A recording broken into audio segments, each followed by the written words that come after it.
A virada. Quando eu fiquei presa naquele elevador, pensei que ia morrer. Mas o que mais me sufocava não era o espaço apertado, mas sim a minha própria casa. Eu voltei esperando que se preocupassem comigo, mas tudo o que recebi foram acusações, indiferença e negligência.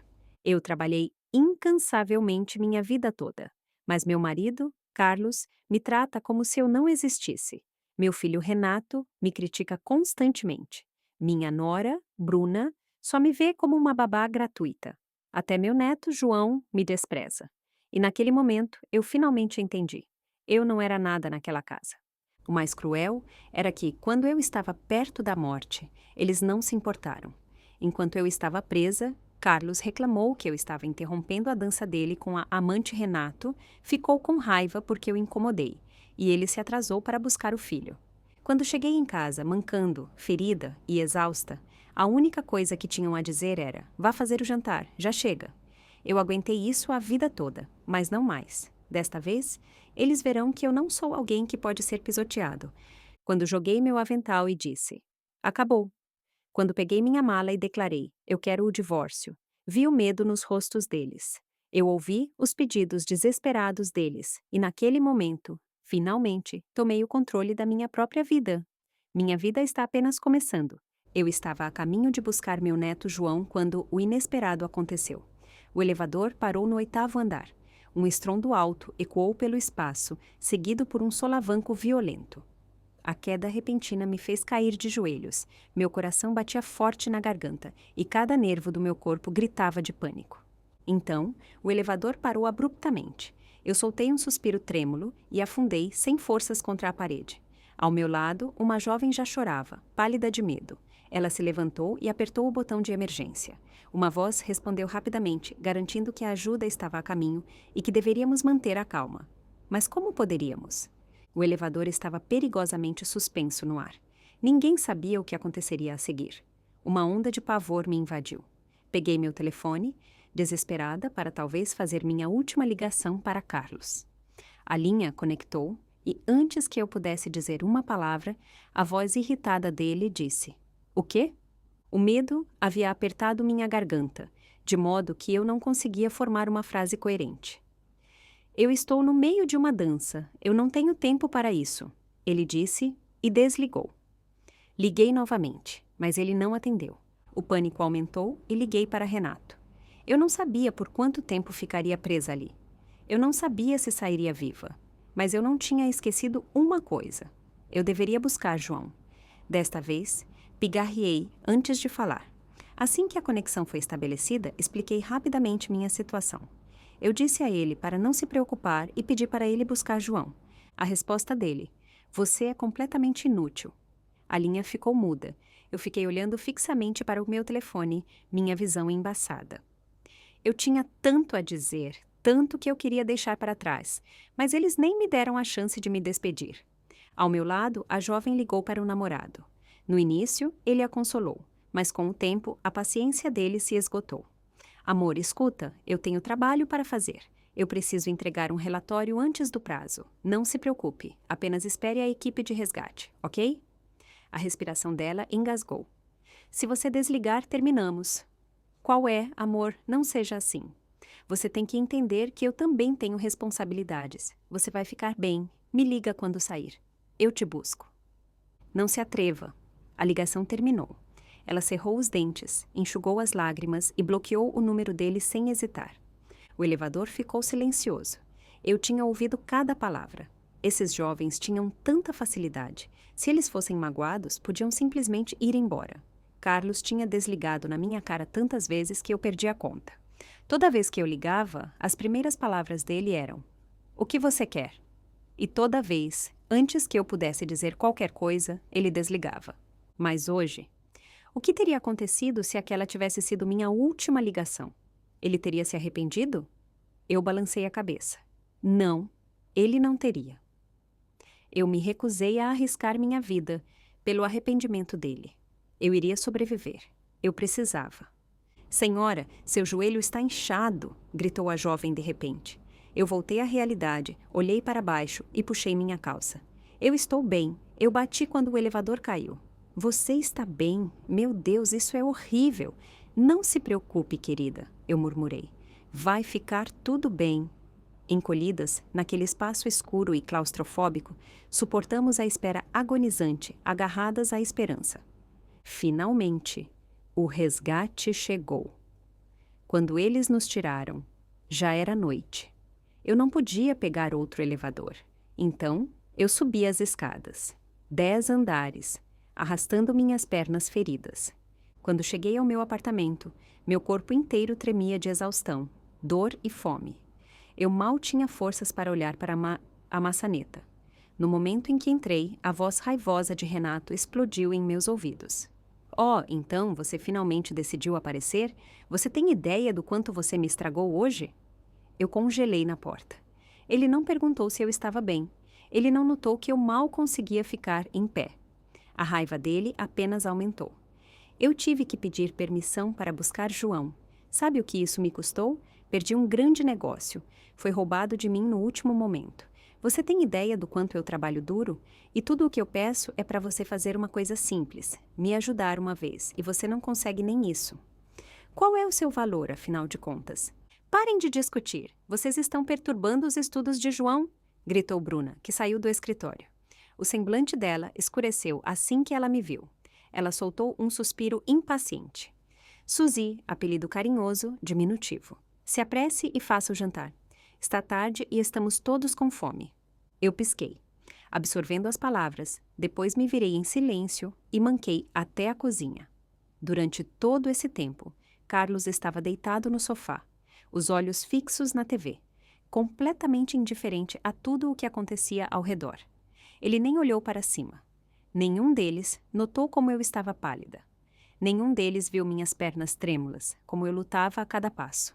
E, de repente, um profundo sentimento de injustiça me invadiu. Eu tinha acabado de passar por algo terrível. Fiquei presa em um elevador, indefesa e aterrorizada. Mal tinha chegado em casa, exausta e ferida. E, no entanto, ninguém perguntou se eu estava bem. Ninguém perguntou se eu estava ferida ou assustada. A única coisa que lhes importava era que eu não tinha buscado João a tempo. Minha mente voltou para a última vez que pedi ajuda a Carlos. Meu reumatismo tinha piorado tanto que eu mal conseguia andar. A dor era incessante, picando meus ossos dia e noite. Eu implorei a Carlos para buscar João por apenas alguns dias, apenas até eu conseguir me mover sem agonia. Mas ele se recusou. Ele estava praticando dança com nossa vizinha, Vitória, a amante dele. E isso era aparentemente mais importante. Quando Renato descobriu, ele não ficou com raiva de Carlos. Não, ele ficou com raiva de mim. Mãe, você é ridícula. O papai trabalhou longe de casa por anos, quebrou as costas para sustentar esta família. Ele sofreu por mais de uma década. Agora que ele está mais velho, ele merece descansar. Mas você nunca teve um emprego. Você nunca soube o que é trabalhar duro. E agora você está inventando desculpas, só para se esquivar de algo tão simples quanto buscar João. Isso é mais do que egoísta. Então eu cerrei os dentes e fiz mesmo assim. Eu suportei a dor, manquei para cada passeio escolar, me esforcei até não sobrar nada de mim, mas desta vez eu estava presa em um elevador. Fisicamente, eu não podia estar lá, e nunca ocorreu a Renato pedir ajuda ao pai. Ele sabia onde Carlos estava. Ele sabia que Carlos estava dançando com a amante. E, no entanto, ele preferiu tirar folga em vez de pedir a Carlos para intervir, porque naquela casa, Carlos era intocável. E eu não era nada mais do que uma empregada. Uma serva que tinha desistido de tudo por aquela família, apenas para ser tratada como se fosse inútil. Um nó se formou na minha garganta, e meus olhos ardiam de lágrimas não derramadas. Por anos, eu tinha me convencido de que estava acostumada com a fria indiferença de Carlos, com as constantes exigências de Renato e com as palavras afiadas de Bruna que me cortavam como facas. Eu pensei que tinha aprendido a viver com isso.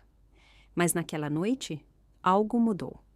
Talvez fosse a dor na minha perna que se espalhava para o meu peito.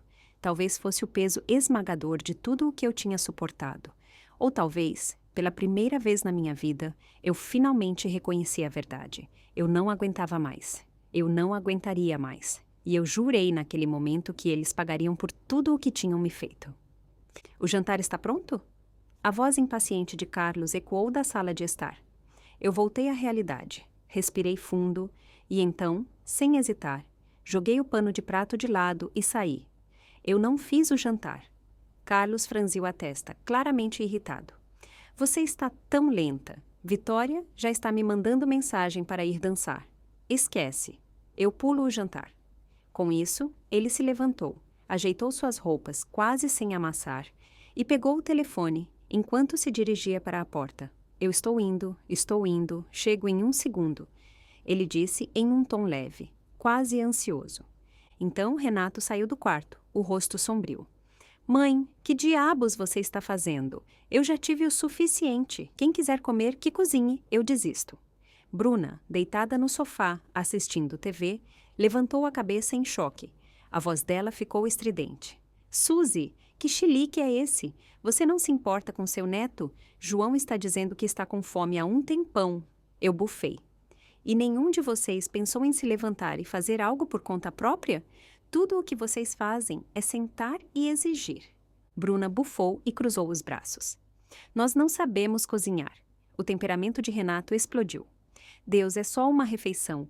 Você está realmente tentando nos chantagear com isso? Bruna, pegue João. Nós vamos comer fora esta noite. Bruna me lançou um olhar fulminante antes de desaparecer no quarto de João. Um momento depois, ela voltou, pegou a mão dele e gritou alto o suficiente para eu ouvir.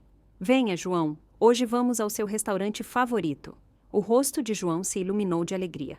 Ele praticamente pulou de felicidade. Sim, finalmente.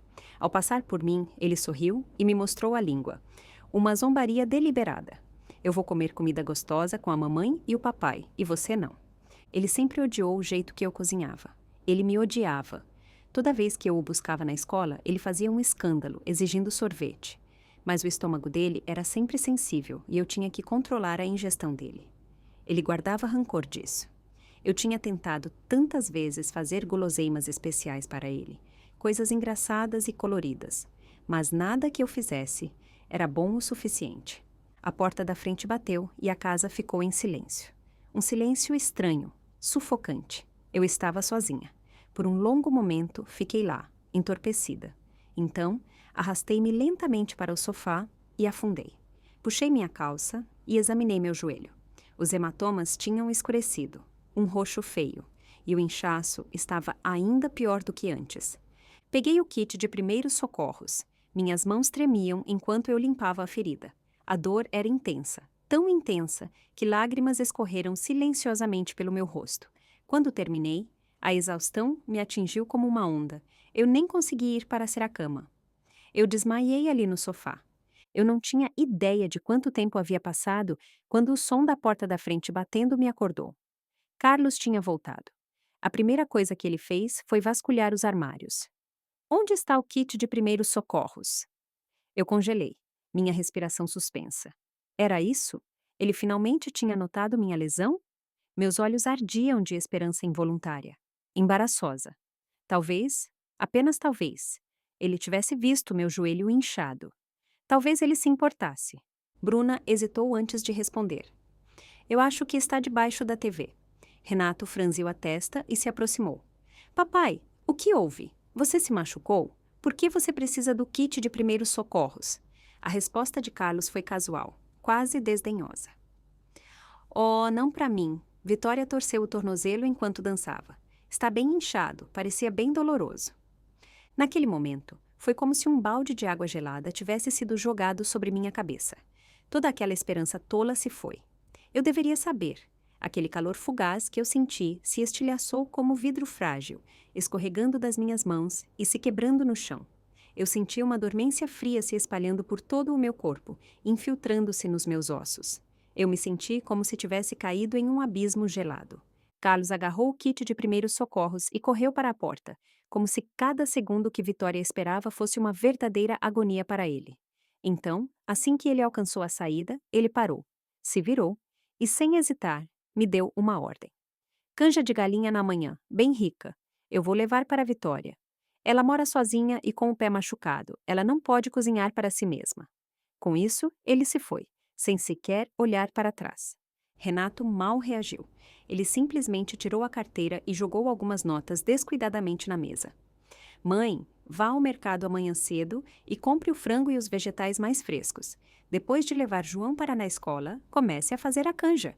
Deixe ferver por mais tempo, fica mais saborosa. Eu olhei para eles, minha mente vazia. Não era que eles não soubessem como cuidar de alguém. Eles simplesmente nunca pensaram em cuidar de mim. A imagem da jovem saindo do elevador veio à minha mente. O namorado dela a ignorou uma vez, e ela imediatamente decidiu ir embora. E eu tinha suportado uma vida inteira de negligência, ferimentos muito piores, feridas muito mais profundas, e nunca tinha pensado em desistir. Por quê? Porque desde o momento em que nasci, fui ensinada a suportar, a obedecer, a me sacrificar. Eu era jovem, ingênua e tola ao acreditar que o casamento seria meu refúgio. Mas depois que me casei com Carlos, percebi que havia apenas entrado em outra prisão. Ele era temperamental, cruel, impaciente. O menor inconveniente o fazia explodir. Às vezes, a raiva dele se limitava a palavras. Outras vezes, era pior. Mas eu nunca fui embora porque não tinha para onde ir. Cresci em uma família rígida e conservadora, forçada a largar a escola cedo. Eu não tinha educação, emprego, nem habilidades além das tarefas domésticas, então eu fiquei. Se o jantar não estava do agrado dele, ele gritava comigo. Se a casa não estava impecável, ele gritava comigo. Se o bebê chorava demais, ele gritava comigo. Um dia, quando não aguentei mais, corri para uma casa da minha mãe chorando. Mas antes que o dia terminasse, minha família me mandou de volta. Uma filha casada não volta para casa. Não importa o quão mal você seja tratada, você engole. Então eu engoli, eu aprendi a cozinhar, a limpar, a suportar, eu aprendi a me tornar invisível. Então Carlos foi embora para fazer negócios em outra cidade. Ele ficou ausente por mais de uma década, e eu fiquei sozinha, criando Renato, cuidando da mãe idosa dele, mantendo a casa unida, dia após dia, ano após ano. Então, quando Renato se casou e começou sua própria família, ele foi generoso o suficiente para nos trazer para a cidade com Carlos. Ele chamou isso de nos deixar aproveitar a vida. Os velhos vizinhos em casa me invejavam. Seu filho é tão bem-sucedido. Carlos deve ter se acalmado agora que está mais velho. Ele não te bate mais, certo? Você finalmente terá dias bons pela frente. Dias bons? Carlos me ignorava. Renato me dava ordens. Bruna me tratava como mão de obra barata. E João, meu próprio neto, me odiava. Eu tinha dado tudo a esta família. E, em troca, eu não era nada mais do que uma serva. Eu estava acabada. Eu tinha sacrificado o suficiente. Eu passaria o resto dos meus dias assim, suportando a fria indiferença deles, a crueldade desdenhosa deles, a total falta de respeito deles. Não. E, de repente, a voz da garota no elevador ecoou na minha cabeça novamente. Eu quero terminar. Não, eu não queria apenas terminar. Eu queria o divórcio. Eu quero o divórcio. No momento em que essas palavras saíram da minha boca, senti como se um peso de 1000 quilos tivesse sido tirado de mim. Pela primeira vez em décadas, eu me levantei ereta. A cabeça de Renato se ergueu, os olhos arregalados em choque. O que você acabou de dizer? Eu respirei fundo, olhei nos olhos dele e repeti lenta e deliberadamente. Eu disse que quero o divórcio. Eu cansei de servir a esta família de parasitas ingratos. Eu estou indo embora daqui. Eu me recuso a desperdiçar sequer mais um segundo da minha vida cuidando de vocês. O rosto de Renato escureceu e a voz dele ficou estridente. Mãe, você enlouqueceu. Você está muito velha para falar em divórcio. Você não tem vergonha? Sabe o quão humilhante isso será? As pessoas vão rir de nós. Bruna revirou os olhos e zombou. Oh, Suzy, é a menopausa falando por você. Por que você está com raiva? Vitória é apenas a parceira de dança do papai. Você está fazendo um escândalo por nada. A expressão de Renato mudou quando algo lhe ocorreu. Espera, é por causa da Vitória? Mãe, você não pode estar falando sério. Eles estão apenas dançando juntos. E você quer o divórcio por causa disso? Isso é ridículo. Eu balancei a cabeça, mantendo minha voz firme.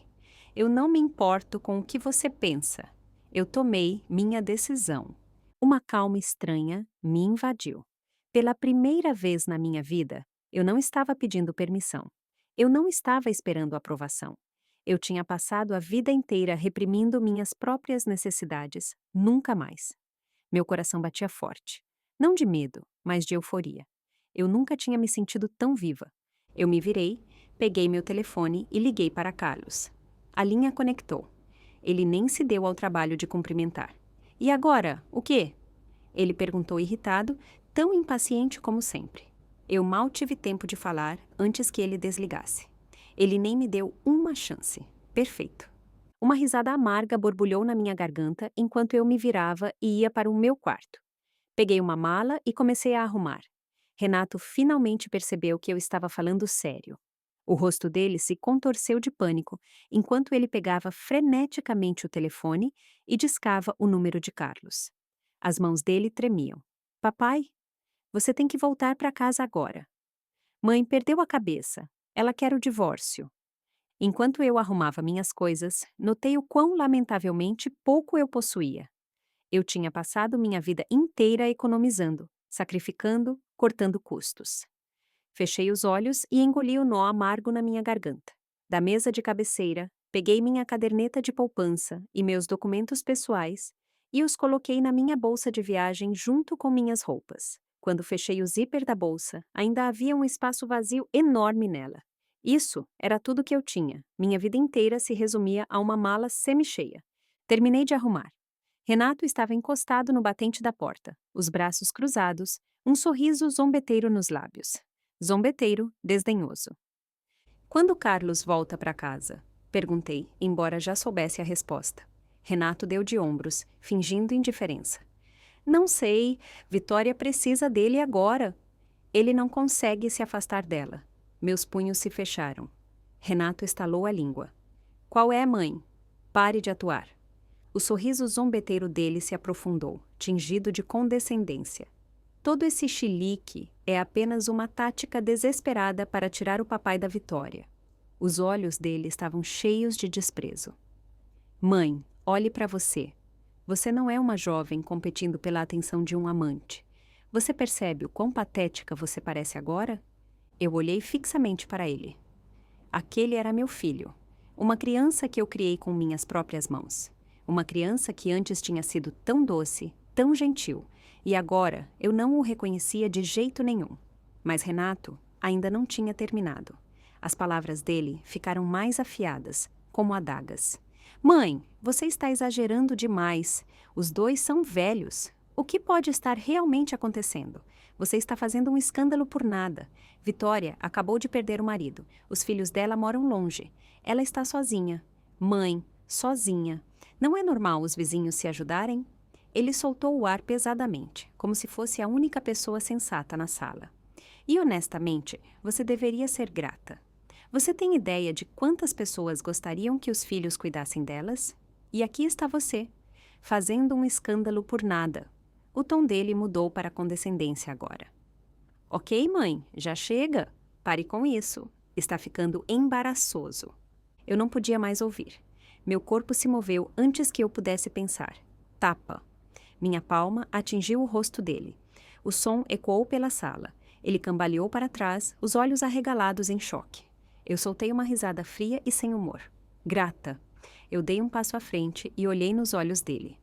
Você realmente acha que eu deveria ser grata por cozinhar, limpar e servir um grupo de adultos que se recusa a levantar um dedo todos os dias? Você acha que eu deveria ser grata por arrastar minhas pernas doloridas para buscar João na escola, apenas para chegar em casa e servir o jantar para você como uma empregada?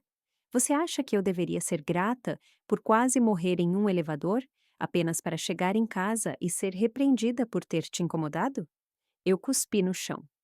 Grata, o meu ha, substituído arche por ha, abreviação de rabo, que é usado como uma exclamação forte em algumas partes do Brasil. Vocês sugaram minha vida por anos e vocês ainda acham que eu devo mais a vocês. Vocês ainda acham que eu deveria continuar sendo a serva de vocês. Continuem sonhando. Renato tocou a bochecha dolorida. O rosto dele se contorceu em algo sombrio. Pela primeira vez na minha vida, eu vi. Ódio. Ele me odiava. Esta foi a primeira vez que eu encostei a mão nele. E, no entanto, depois de tudo o que eu tinha feito por ele, depois de tudo o que eu tinha sacrificado por ele, isso foi o que foi preciso para finalmente obter uma reação. Não amor, nem culpa, apenas ódio. Que trágico. Que absolutamente, lamentavelmente trágico. Renato perdeu o controle e a voz dele subiu, tremendo de raiva. O que diabos você já fez por mim, além de cozinhar e cuidar de crianças? Ele se virou para a janela e apontou para a cidade abaixo. Olhe para meus amigos, olhe para os pais deles. Cada um deles ajuda os filhos a comprar uma casa, um carro, qualquer coisa. Ele cerrou os dentes, a voz venenosa. Mas você... A mão dele disparou para a frente, apontando diretamente para mim. Você é a pior. Pelo menos o papai me comprou um carro. O que você já me deu? Você já trabalhou um dia na sua vida? Você já ganhou 1 centavo por conta própria? Não, você não consegue nem se sustentar. A boca dele se contorceu em desgosto. Você não é nada além de um peso, um fardo. A voz dele baixou, pingando desprezo. Então, o que te dá o direito de ficar aí e me dar lições? Meu corpo inteiro tremia de fúria. Eu levantei a mão e dei um tapa em Renato novamente no rosto. Seu bastardo ingrato. A cabeça dele se virou para o lado, os olhos arregalados de descrença. Mas eu não me importei. Uma vida inteira de raiva reprimida, dor enterrada e resistência silenciosa irrompeu de repente. Quando você era pequeno, você vivia doente. Você estava constantemente no hospital. Sua avó dizia que você era um estorvo, um desperdício de dinheiro. Ela se recusou a pagar pelo seu tratamento. Você sabe quem te carregou nas costas, correu de porta em porta, implorando aos vizinhos para me darem dinheiro para que eu pudesse te dar os cuidados médicos de que você precisava? Fui eu. E agora você está aqui, me desprezando porque eu não tenho um emprego, porque eu não ganho dinheiro. Você tem ideia de por que eu nunca trabalhei? Quando você tinha 3 anos, a irmã de Carlos disse: Eu vou te mandar embora. Vou te deixar com sua avó para que eu possa levar a Suzy para a cidade para ganhar a vida. Mas como eu poderia?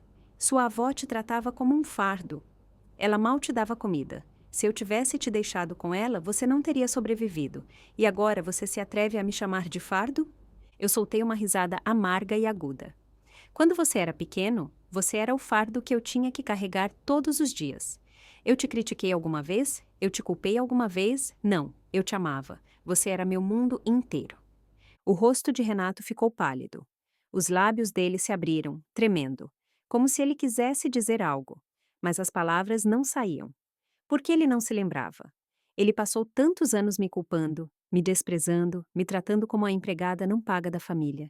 Ele nunca parou para pensar em tudo o que eu tinha feito por ele. Eu respirei fundo, tremendo, limpei o rosto e me forcei a manter a voz calma. Sim, seu pai trabalhou fora de casa por mais de uma década, e você acha que ele teve dificuldades. Mas você sabia que nos primeiros 10 anos, ele não enviou 1 único centavo para casa? Você sabia que fui eu quem manteve esta família à tona? Você sabe que cada refeição que você comeu, cada peça de roupa que você usou, toda vez que você esteve doente, tudo isso foi por minha causa? Você acha que ele sofreu? Você já parou para pensar no que aconteceu comigo? E finalmente, as lágrimas vieram. Eu as segurei por tanto tempo, mas agora elas jorraram, trazendo consigo décadas de exaustão, agonia de dor. A boca de Renato abriu e fechou.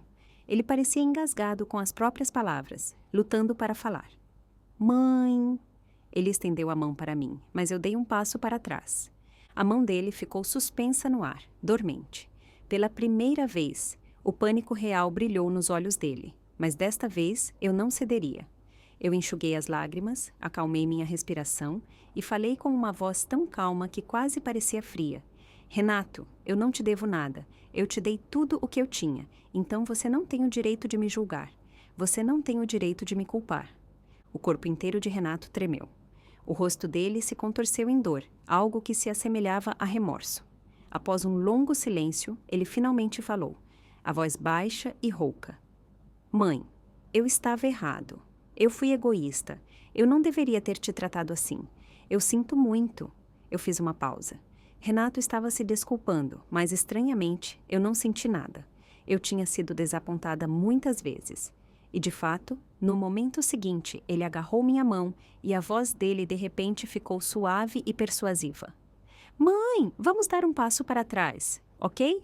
Vamos esquecer esta noite. Nós podemos viver como antes, felizes como uma família. Eu soltei uma risada seca e sem humor. Deixe-me adivinhar, você ainda acha que é culpa minha, que eu sou a única fazendo um escândalo. Renato estremeceu, surpreso. Não, mãe, eu não quis dizer isso. Você não precisa explicar, eu o interrompi. Meu tom calmo, mas frio como gelo. Seu pai nunca se importou com esta família. Quando era jovem, ele estava sempre ocupado ajudando os outros. E agora que está mais velho, ele é o mesmo. Ele mal fala comigo, mas corre por aí bancando o cuidador para outra mulher. Renato, eu estou exausta. Renato balançou a cabeça imediatamente, apressando-se em defender Carlos. Mãe, você está pensando demais. É apenas ajuda de vizinho, nada demais. Eu o encarei por um longo tempo. Então, soltei uma risada baixa e fria. É mesmo? Então vamos ver por nós mesmos. Carlos e Vitória nunca tinham sido apenas parceiros de dança. Eu tinha notado meses atrás, os olhares furtivos, os toques prolongados. E agora, com o marido de Vitória morto, eles nem tentavam mais esconder divórcio. É claro que eu me divorciaria, mas eu não sairia em silêncio. Vitória morava no térreo. Quando eu olhei pela janela dela, vi uma cena tão desconfortavelmente íntima que quase ri. Na luz dourada fraca, Vitória estava sentada no sofá, uma perna no colo de Carlos, fazendo o papel de dama indefesa e frágil.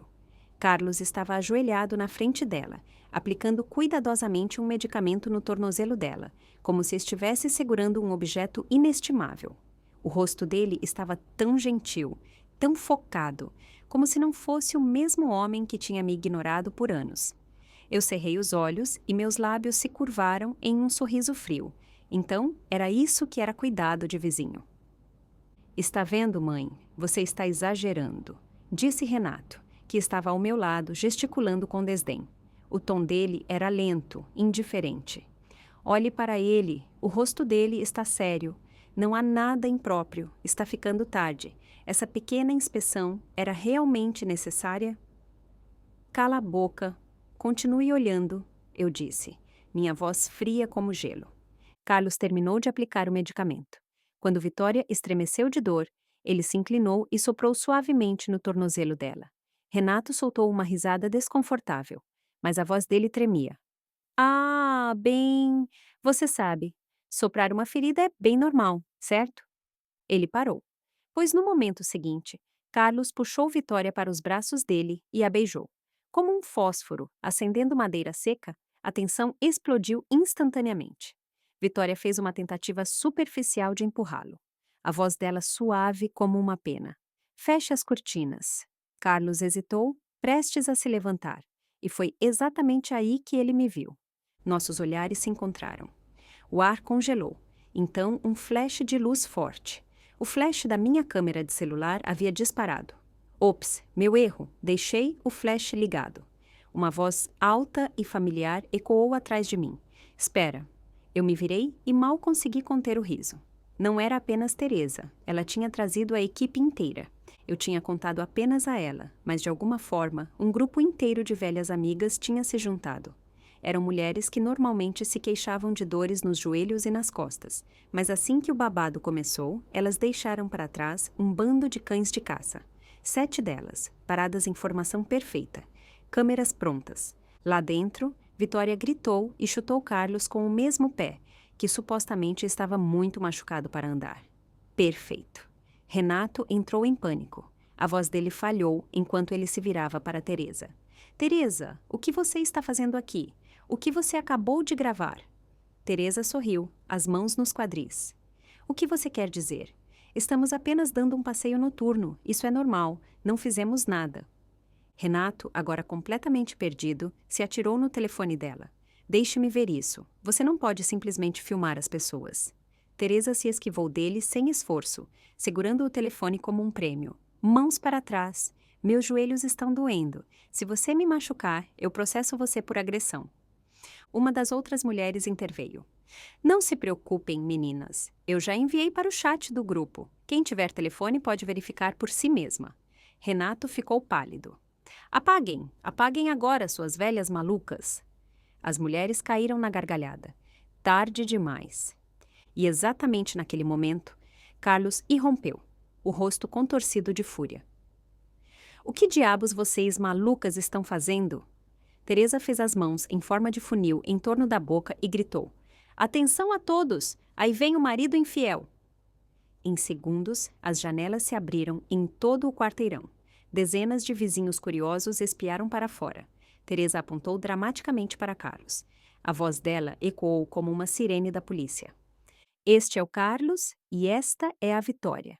O marido dela mal está morto há alguns meses. E ela já está envolvida com um homem casado. E adivinhem só, nós temos tudo em vídeo. Quem quiser ver, venha e veja. Calha a boca, você está falando bobagem, Carlos rugiu. Mas Teresa não se intimidou. Oh, eu toquei em um ponto sensível. Por que você está tão na defensiva? Nós acabamos de te pegar em flagrante. Agora não podemos nem falar sobre isso? Carlos tentou dar um passo à frente, mas ele não teve chance. As 7 mulheres se fecharam em torno dele como uma matilha de lobos.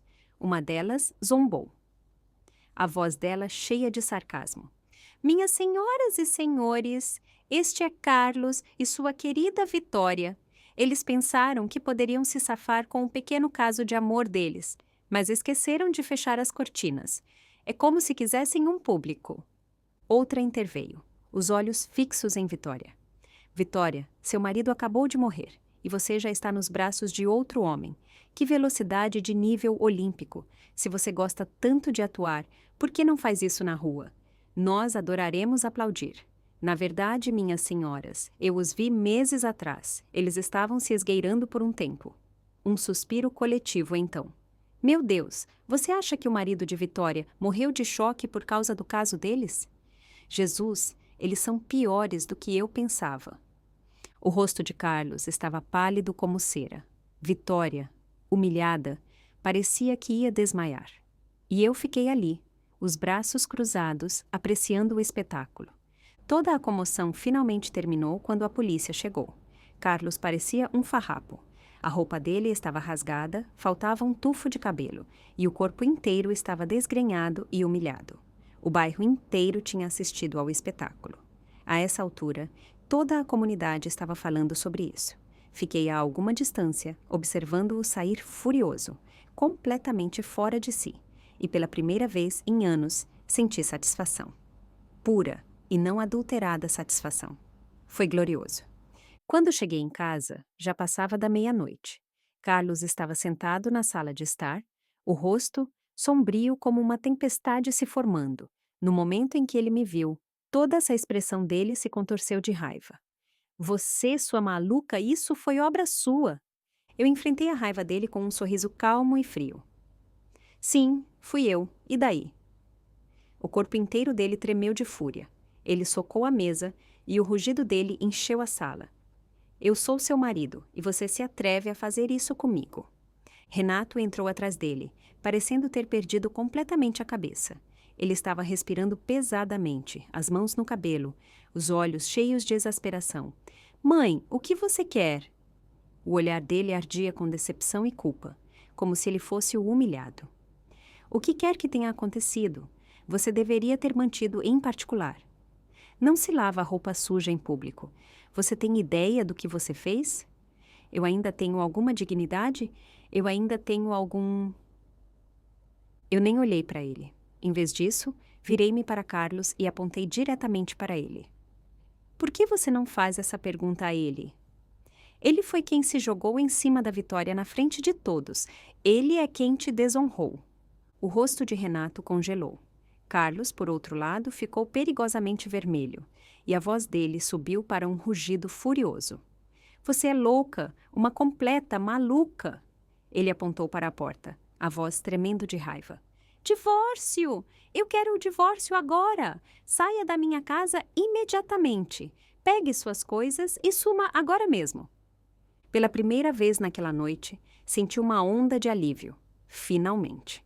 Eu temia que Carlos fosse protelar, se recusar a me deixar ir e me manter presa naquela prisão. Mas agora, ele estava me expulsando ele mesmo. Perfeito. Eu não disse mais uma palavra. Eu simplesmente me virei. Fui para o meu quarto e peguei minha mala já feita.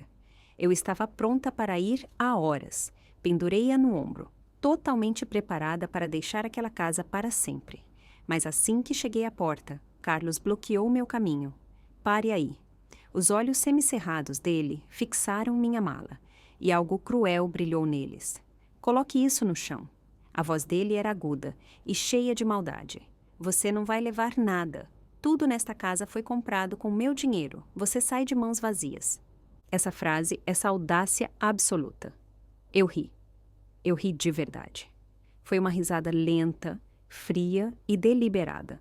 Então, sem dizer uma palavra, eu larguei minha mala no chão. Renato soltou um pequeno suspiro de alívio, pensando que eu havia desistido, mas então eu fui para a cozinha.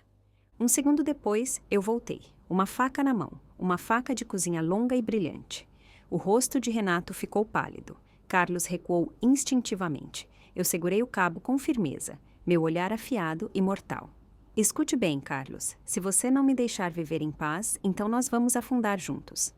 Por um segundo, o tempo pareceu voltar. Décadas atrás, quando eu era jovem e desesperada, eu tinha segurado exatamente a mesma faca, confrontando alguém que estava tentando machucar a mim e ao meu filho.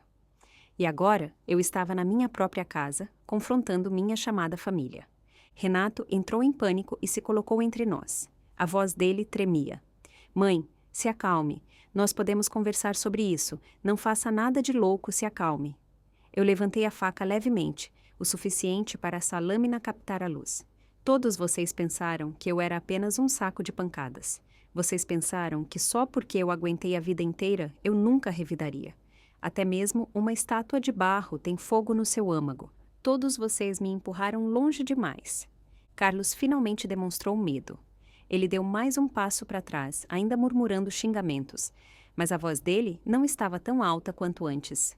Você, sua velha maluca. Eu cerrei os olhos. Carlos, eu disse, minha voz grave, fria e mortalmente afiada. Eu não tenho uma amante para quem correr. Eu não tenho nada a perder. Então, se você acha que pode continuar a me empurrar, é melhor começar a dormir com um olho aberto. O rosto inteiro de Carlos ficou sem cor. A respiração dele engasgou. E as mãos dele se fecharam e abriram ao lado do corpo. Ele tentou parecer durão, mas o terror em seus olhos era inconfundível. Fora! Pegue sua maldita mala e suma! Renato estava lá, entorpecido, a expressão ilegível. Ele bateu o pé, a frustração transbordando.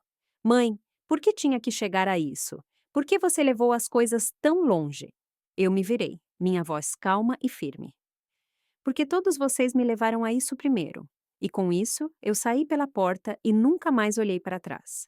Após o meu divórcio de Carlos, ele não perdeu tempo em tentar me humilhar. No dia seguinte, ele levou Vitória para nossa casa, como se nada tivesse acontecido.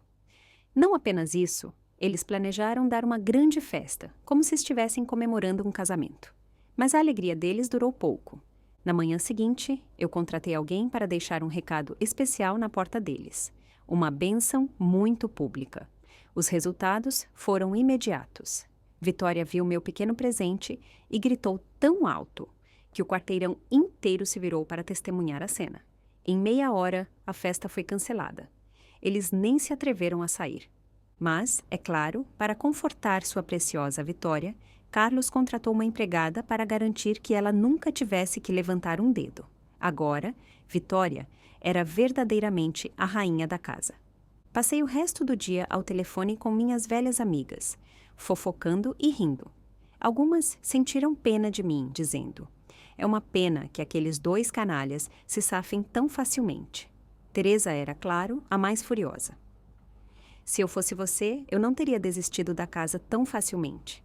Eu ficaria lá, só para irritá-lo pelo resto da vida miserável dele. As palavras dela me fizeram rir. Quem realmente sofrerá no final? O tempo dirá. Mas, honestamente, por que eu continuaria a desperdiçar minha vida com Carlos? Eu tinha coisas melhores para fazer. Então, Teresa enviou outra mensagem. Suzy, por que você não vem para minha casa antiga? Eu nunca mais volto lá de qualquer maneira. Está vazia. Eu sabia que as intenções dela eram boas, mas insisti em pagar aluguel. Depois de alguma insistência, ela cedeu, aceitando uma quantia simbólica apenas para acalmar minha consciência. E assim, deixei para trás o lugar que me sufocou por anos, e comecei de novo. A casa antiga de Teresa ficava em um vilarejo tranquilo, cercado por uma paisagem deslumbrante. No meu primeiro dia lá, limpei a casa de cima a baixo. Até tirei um tempo para cultivar um pequeno pedaço de terra perto do quintal. Eu planejava ir ao mercado no dia seguinte para comprar flores e sementes de vegetais. Quando terminei, meu corpo inteiro doía. Mas pela primeira vez, era um bom tipo de exaustão. Naquela noite, dormi melhor do que em anos. Na manhã seguinte, abri os olhos, olhei para o céu e pulei da cama imediatamente. Eu estou atrasada. Eu tenho que acordar João. Ele vai se atrasar para a escola. Eu corri para a cozinha, pronta para preparar o café da manhã.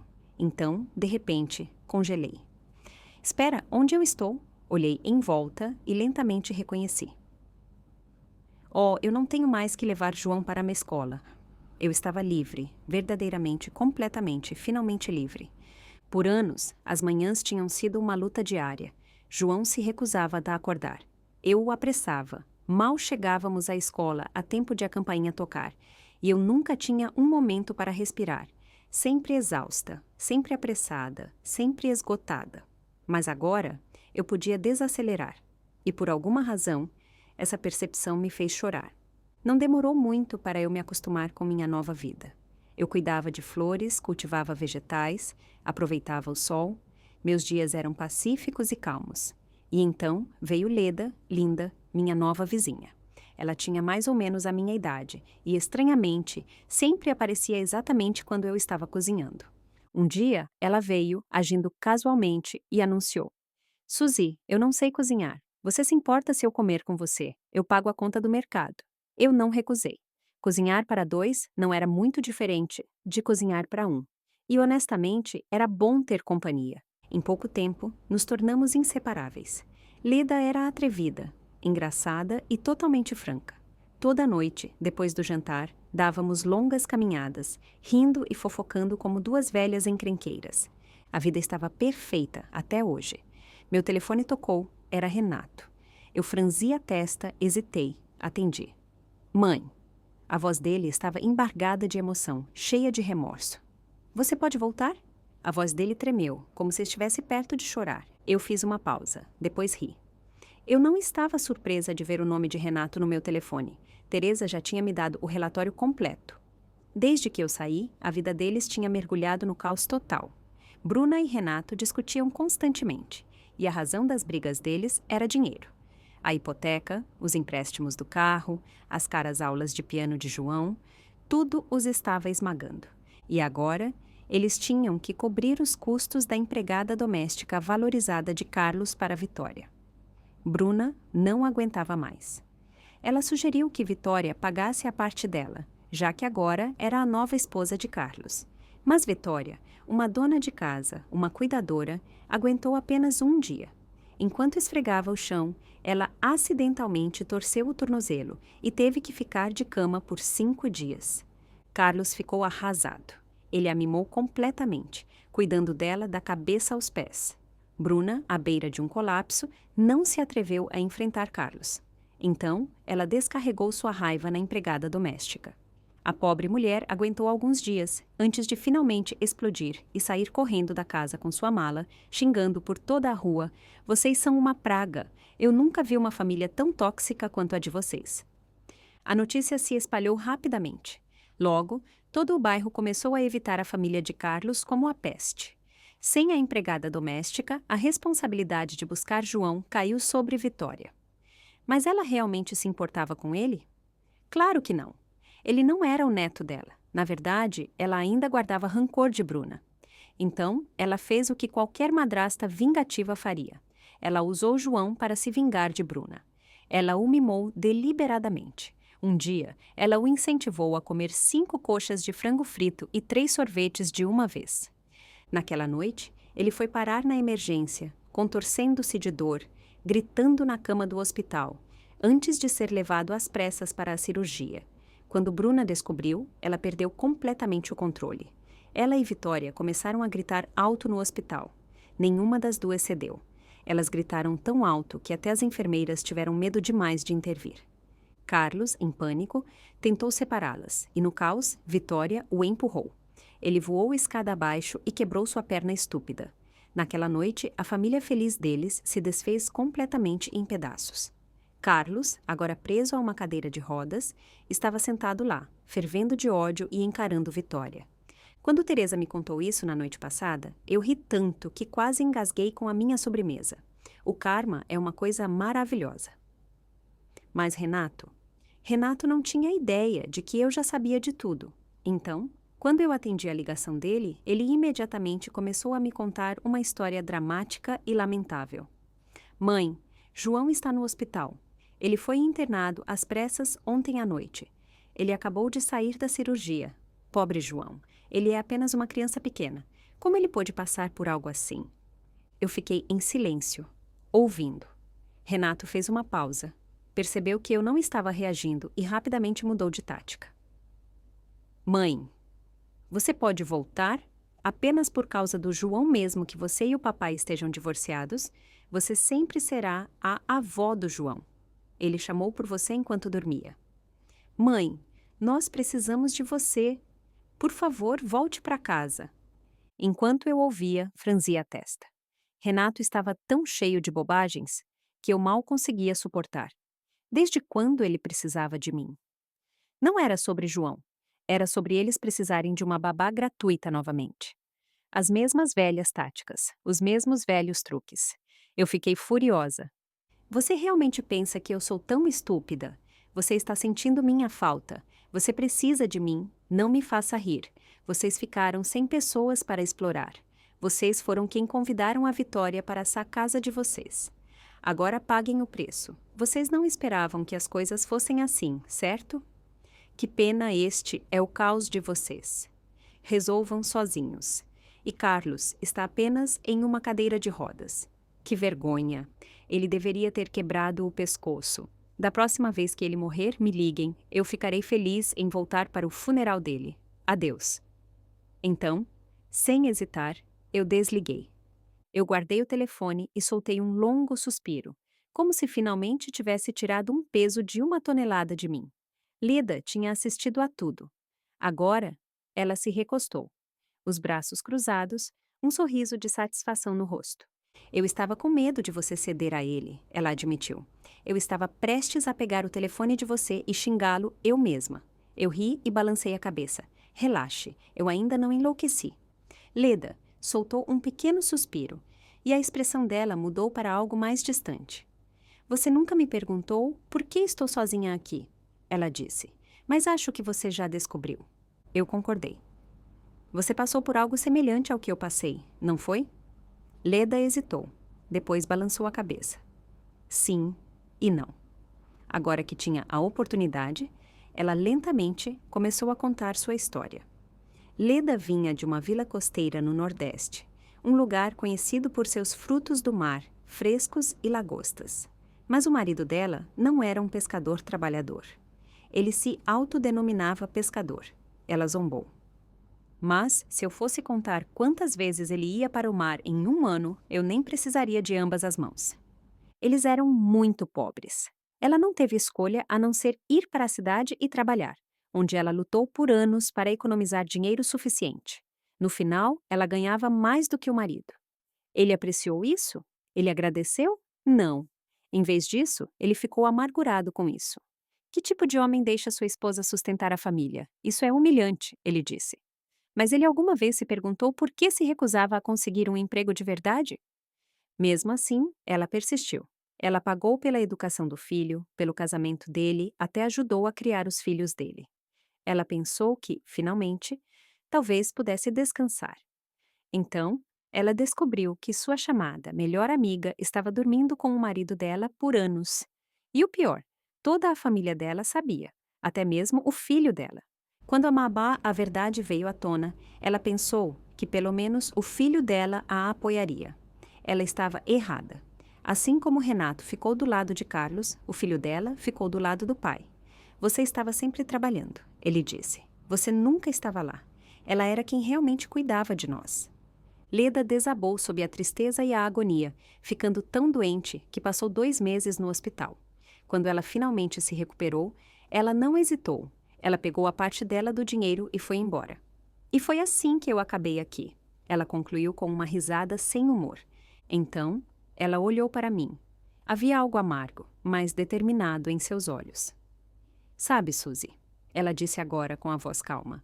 Eu trabalhei a vida inteira para sustentá-los. E o que eu ganhei no final? Eu comprei uma casa para meu filho, paguei pelos filhos dele e mesmo assim ele me culpa por não ter estado lá o suficiente. Ela riu friamente. Se eu trabalhava, eu era negligente. Se eu não trabalhava, eu era inútil. Ela soltou o ar e balançou a cabeça.